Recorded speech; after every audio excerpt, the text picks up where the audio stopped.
Magandang umaga mga bata!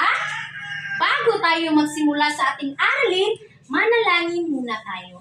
At maaari bang tumayo ang lahat para sa ating pagbungad ng panalangin? Manalangin tayo sa ngalan ng Ama, ng Anak, ng Espiritu Santo. Amen. Ama namin, sumasalangit ka, sambahin ang ngalan mo, napasaamin ang kaharian mo, sundin ang loob mo dito sa lupa para lang sa langit. Bigyan mo kami ng makain sa araw-araw at patawarin mo kami sa aming mga kasalanan, gaya ng pagpatawad namin sa nakasala sa amin, at huwag mo kami paintulog sa tukso, at adya mo kami sa lahat ng masama. Amen. Sa ngalan ng Ama, ng Anak, ng Espiritu Santo. Amen. Bago kayo umupo, pakipulot ang mga basura o kalat na nasa ilalim ng inyong upuan at pakiayos ang inyong upuan. At maaari na kayong umupo. Magandang umaga ulit mga bata. Ako nga pala si Binibining Janelle Lumanog at pwede niyo akong tawagin Ma'am Janelle. Ngayon, sisiguraduhin kong lahat ay naririto sa aking klase ngayon.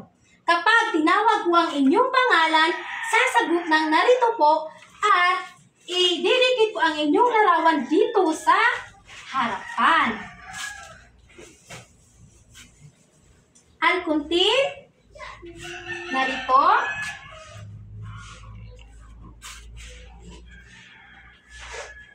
Balsa, narito. Kabanyero, narito. At dilan, narito. Magaling dahil walang lumiban sa aking klase ngayon. At dahil dyan, bibigyan ko kayo ng tong-tong-tong sa word clock. Alam niyo ba yon? Hindi? Huwag kayong mag-alala dahil gagawin muna ni Ma'am, pagkatapos ay gagawin natin lahat. Handa na ba? Handa na. Ganito lang yung gawin. 1, 2, 3. 1, 2, 3. Tong-tong-tong sahur, ballerina, cappuccina. Kaya ngayon, sabayan niyo ako. 1, 2, 3. 1, 2, 3. Tong-tong-tong sahur, ballerina, cappuccina. Ngayon, may inihanda akong 4 na alitong tuning sa silid-aralan na dapat ninyong sundin. Ang una ay ang maging magalang. Mahalaga ang pagiging magalang sa guro o sa inyong kaklase man para ang ating klase ay masaya at maaari din gumamit ng po at opo. Ang pangalawa ay magtaas ng kamay bago magsalita. Maaring itaas ang kanang kamay kung may katanungan man o sasabihin. Pangatlo ay ang makinig ng mabuti. Kailangang pakinggan ng mabuti kung ano ang sinasabi ng inyong guro o inyong kaklase para maintindihan ninyo ang kanilang sinasabi. Ang panghuli ay ang manatalihing malinis ang silid-aralan. Itapon ang inyong mga basura sa tamang lalagyan at linisin ang inyong mga gamit bago umuwi. Malinaw ba ang aking alitong tuning o patakaran sa aking klase? Magaling! Ngayon, may inihanda si Ma'am para sa inyo. Handa na ba kayo? May inihanda si Ma'am na isang maliit na kahon na tatawagin natin salitang kayamanan. Sa kahon na ito, may mga cards ng mga salita at mayroon ding cards na maaari nating idugtong sa isang salita para makabuo tayo ng bagong salita. Ngayon, pipili ako ng 4 na estudyante o sinong gustong magbubuluntarya para bubunot dito sa ating maliit na kahon. At kapag nakakuha na kayo ng 2 cards, pagsamahin niyo ito at sabihin sa buong klase kung anong salita ang inyong nabuo. Ngayon, sinong gustong bubunot? Madeline? Bubunot? Ikaw ba ang unang bubunot?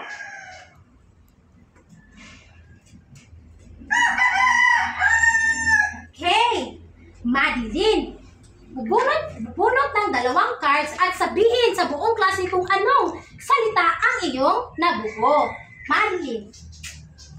Okay? Madeline, ano ang nabuo mong salita?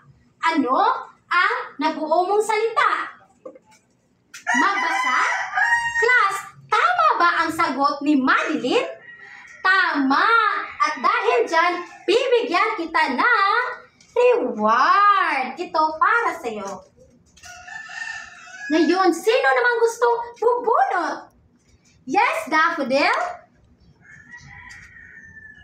Kay Daffodil, ano ang nabuo mong salita? Ano ang nabuo mong salita? Lutuin? Tama ba ang sagot ni Daffodil? Tama! At dahil dyan, bibigyan din kita ng reward. Ngayon, sino naman gusto ulit bubunot? Yes, Samantha? Samantha, ano ang nabuo mong salita? Ano ang nabuo mong salita? Salitang kumanta? Tama ba ang sagot ni Samantha? Tama! At dahil dyan, bibigyan din kita ng reward. Ngayon, isa na lang ang maaaring bubunot dito sa ating maliit na kahon. Sino ang gusto huling bubunot?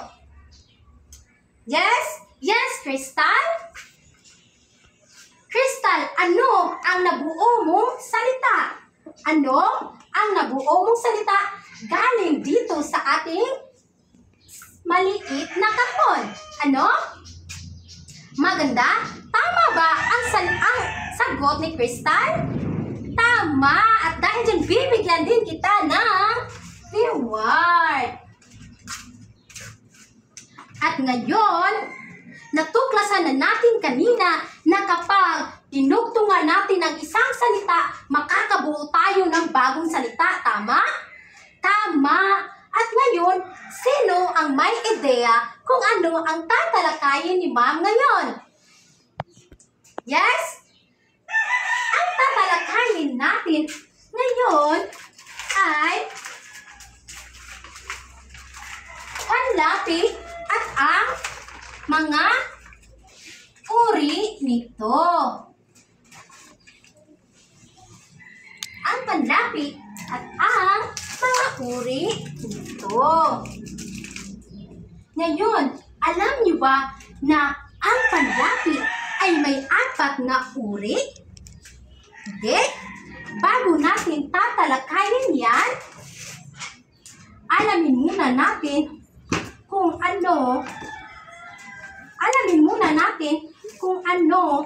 ang panlapi.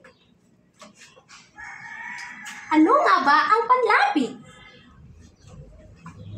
Ang panlapi ay isang pantig o katagang ikinakabit sa isang salitang ugat para makabuo tayo ng bagong salita na may bagong kahulugan. Sa uulitin, ang panlapi ay isang katagang ikinakabit sa salitang ugat upang makabuo tayo ng bagong salita na may bagong kahulugan.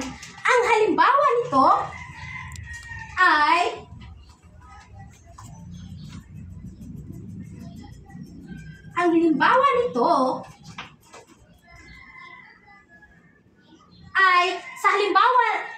sa halimbawang magbasa. Di ba? Ang magbasa ay galing ito sa salitang ugat na basa, di ba? At kapag dugtungan natin ng panlapi na magiging magbasa. Tama. Ngayon, dumako naman tayo sa mga uri ng panlapi.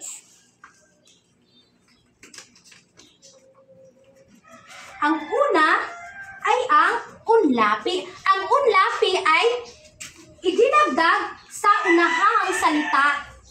unahan ng salitang ugat. Sa uulitin, ang unlapi ay idinagdag sa unahan sa salitang ugat. Ang halimbawa nito ay sa salitang magbasa. Halimbawa natin kanina. Sa halimbawang magbasa, di ba? Galing sa salitang ugat na basa.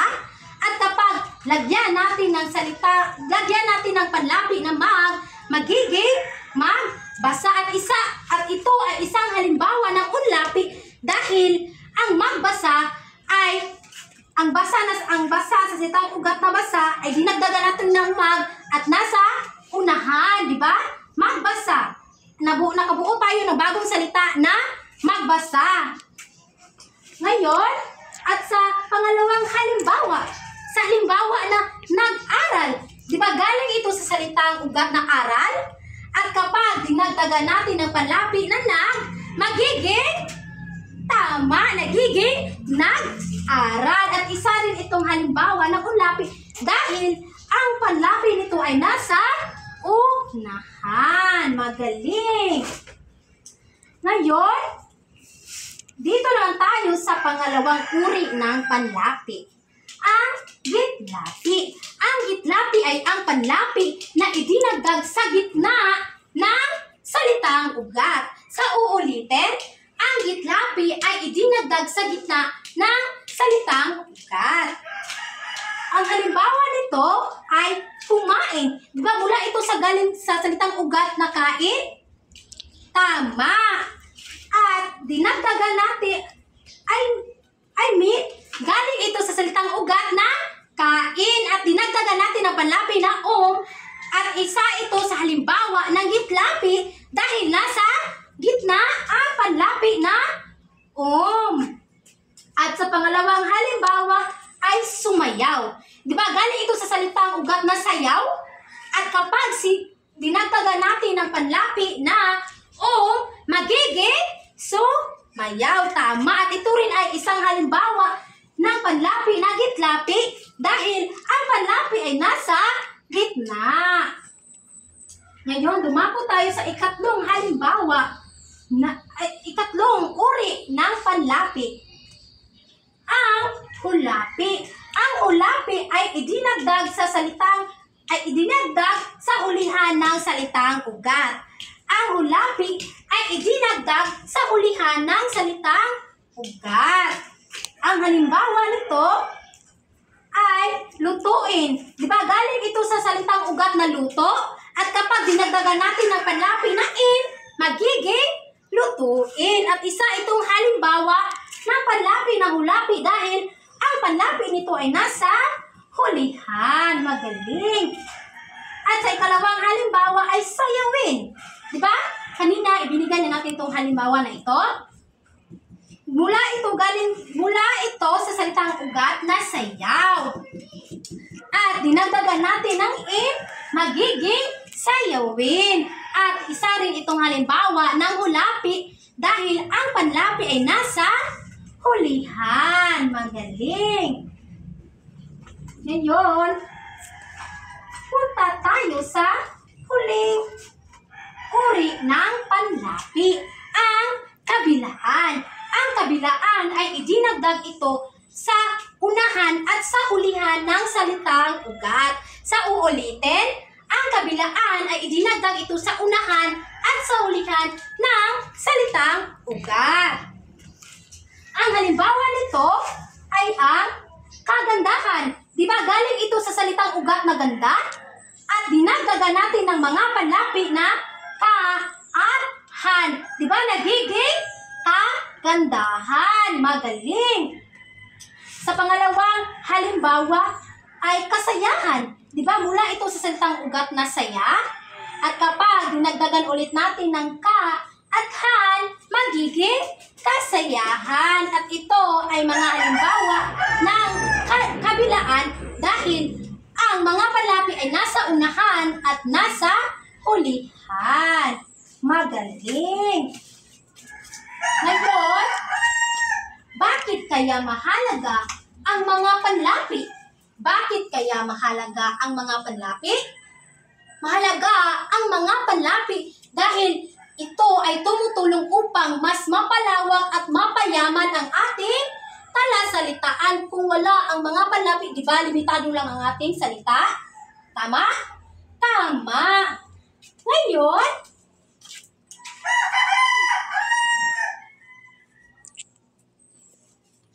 ipapangkat ko ang klase sa 4 na grupo. Sa bawat grupo ay bibigyan ko ng isang uri ng panlapi. Dito ang unang grupo, pangalawang grupo, pangatlong grupo, at ang huling grupo. Ang gagawin ninyo ay mag-isip ng 3 halimbawa na ibinigay ninyo gamit ang mga uri ng panlapi. At bibigyan lamang kayo ng 5 minuto at pagkatapos ay ilalahad ninyo sa harapan o ipakita ninyo sa buong klase ang inyong mga sagot. Handa na? Handa na? Ang 5 minuto ay magsisimula na.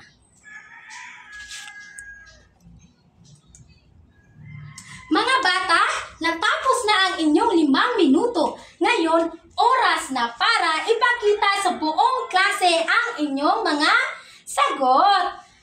Ang unang lalahad ay ang unang grupo. Magaling! Napakahusay na ninyo.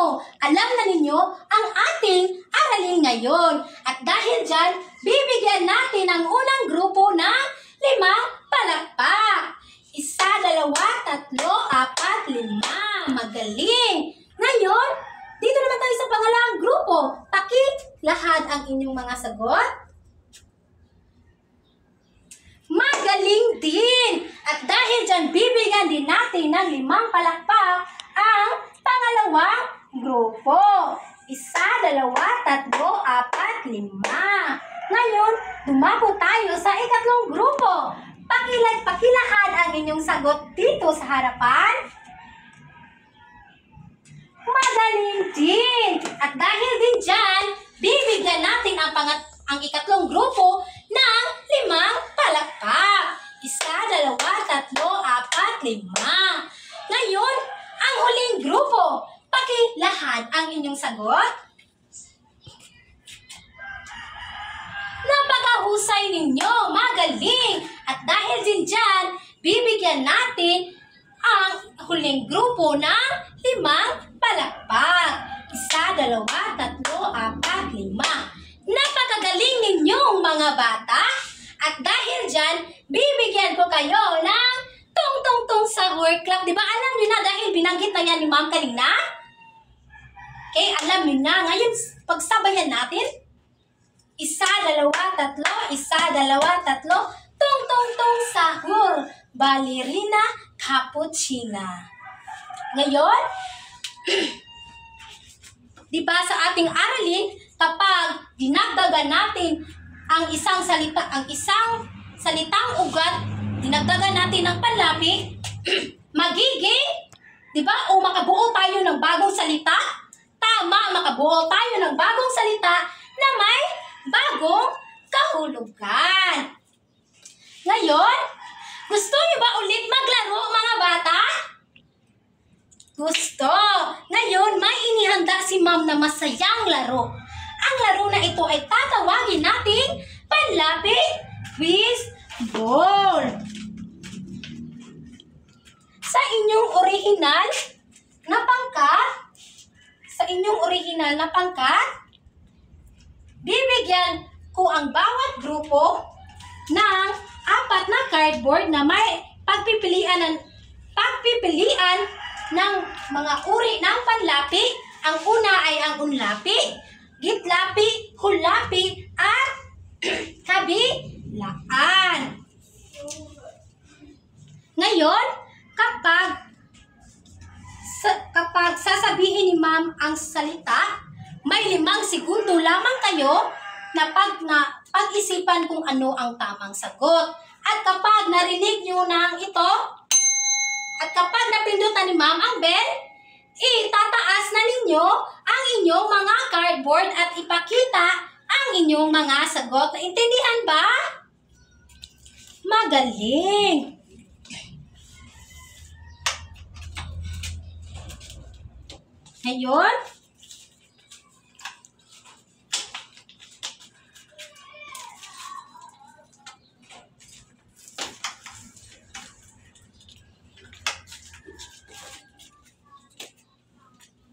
Ngayon, sa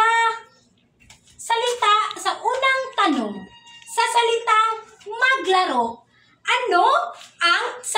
anong uri ng panlapi ang ginamit? Sa salitang maglaro, anong uri ng panlapi ang ginamit? Unang grupo, ang sagot ninyo ay unlapi.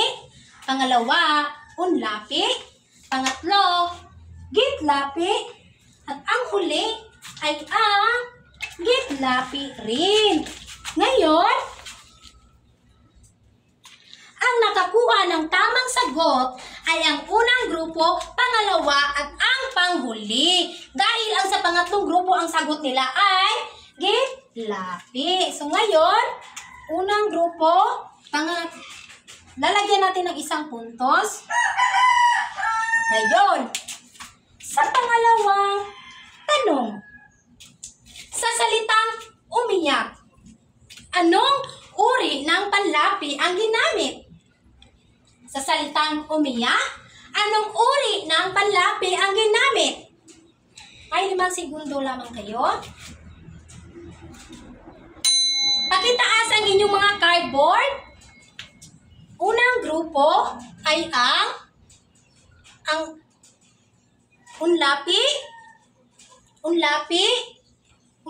at unlapi. Lahat kayo ay nakakuha ng tamang sagot.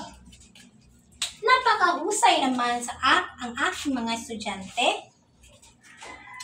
Ngayon, sa ikatlong tanong, sa salitang linisin, anong uri ng panlapi ang ginamit? Sa salitang linisin, anong uri ng panlapi ang ginamit? Itaas ang inyong mga cardboard. Unang grupo, unlapi. Pangalawa, gitlapi. Pangatlo, gitlapi. Pang-apat, unlapi. Ang nakakuha lang ng tamang sagot ay ang unang grupo at ang huling grupo dahil ang tamang sagot nito ay hulapi dahil ang panlapi nito ay nasa hulihan.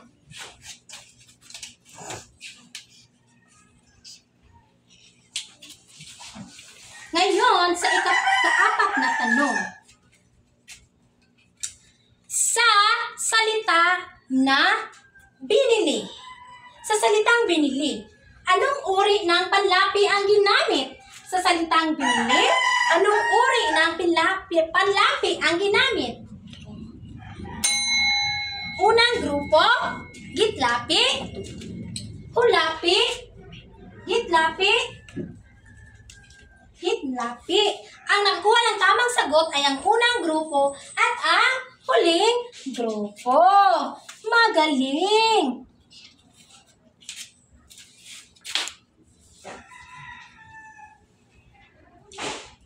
Ngayon, sa ikalimang tanong, sa salitang ugat na pagsayaw, anong uri ng panlapi ang ginamit? Sa salitang pagsayaw, anong uri ng panlapi ang ginamit? Itaas ang inyong mga cardboard. Unang grupo, unlapi. Pangalawa, unlapi. Pangatlo, gitlapi. Pang-apat, unlapi. Ang tamang sagot ay unlapi dahil ang panlapi ay nasa unahan. Ang nakakuha ng tamang sagot ay ang unang grupo, pangalawa, at ang pang-apat. Ngayon, sa pang-anim na tanong, sa salitang sumayaw, anong uri ng panlapi ang ginamit? Sa salitang sumayaw, anong uri ng panlapi ang ginamit? Unlapi, pangalawa, unlapi, pangatlo, gitlapi, pang-apat, gitlapi. Ang tamang sagot ay ang gitlapi dahil ang panlapi ay nasa gitna. Ang nakuha ng tamang sagot ay ang pangatlong grupo at ika-apat.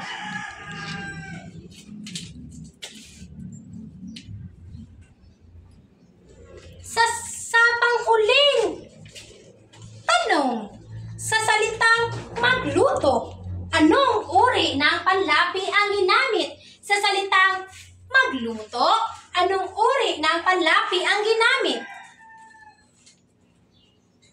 Pakitaasan ninyong mga cardboard. Unang grupo, unlapi. Lahat kayo ay nagsagot ng unlapi at yan ay ang tamang sagot dahil ang panlapi nito ay nasa unahan at ang sagot nito ay unlapi. Ngayon,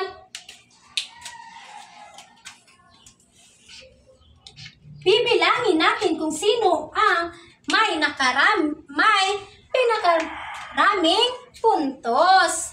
Unang grupo, 1, 2, 3, 4, 5, 6. Ang unang grupo ay nakakuha ng 6 na puntos. Pangalawa ay nakakuha ng ilang puntos? Bilangin natin. 1, 2, 3, 4. Ang pangalawang grupo ay nakakuha ng 4 na puntos. Ang ikatlong grupo, bilangin natin kung ilang puntos ang kanilang nakatamang sagot. 1, 2, 3. Ang ikatlong grupo ay nakakuha ng 3 puntos. At ang huling grupo, bilangin natin kung ilang puntos. 1, 2, 3, 4, 5, 6, 7. Ngayon, sino ang nananalo sa larong ito? Sino sa tingin niyo ang nanalo sa ating larong ito? Ang huling grupo. Dahil sila ay mayroong 7 puntos. At dahil dyan, bibigyan natin sila ng reward.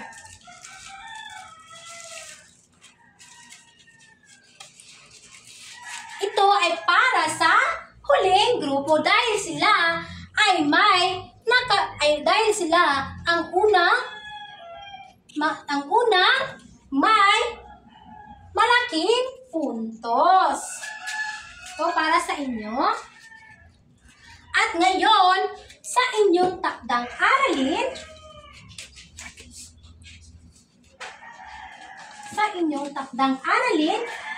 sagutin ang mga tanong sa inyong sagutang papel. Ang unang tanong ay, ano ang ibig sabihin ng panlapi? Ano ang ibig sabihin ng panlapi? Pangalawang tanong, sumulat ng isang halimbawa ng salitang may unlapi. Pangalawang tanong, sumulat ng isang halimbawa ng salitang may unlapi. Ang pangatlo ay sumulat ng isang halimbawa ng salitang may unlapi. Ang pang-apat na tanong ay sumulat ng tig-iisang halimbawa ng salitang may hulapi at kabilaan. At ang huli ay bakit mahalaga na matutunan ang iba't ibang uri ng panlapi? Bakit mahalaga na matutunan ang iba't ibang uri ng panlapi? Ngayon, wala na bang katanungan mga bata? Naintindihan niyo ba ang tinalakay ni Ma'am? Magaling! At dahil dyan, maaari bang tumayo ang lahat para sa ating pangwakas na panalangin? Manalangin tayo sa ngalan ng Ama, ng Anak, ng Espiritu Santo. Amen. Manaming sumasalangit ka, sambahin ang ngalan mo, mapasa amin ang kaharian mo, sundin ang loob mo dito sa lupa para lang sa langit, bigyan mo kami ng makakain sa araw-araw, at patawarin mo kami sa aming mga kasalanan, gaya ng kapatawad namin sa nakasala sa amin, at huwag mo kami paintulot sa tukso, at iadya mo kami sa lahat ng masama. Amen. Sa ngalan ng Ama, ng Anak, ng Espiritu Santo.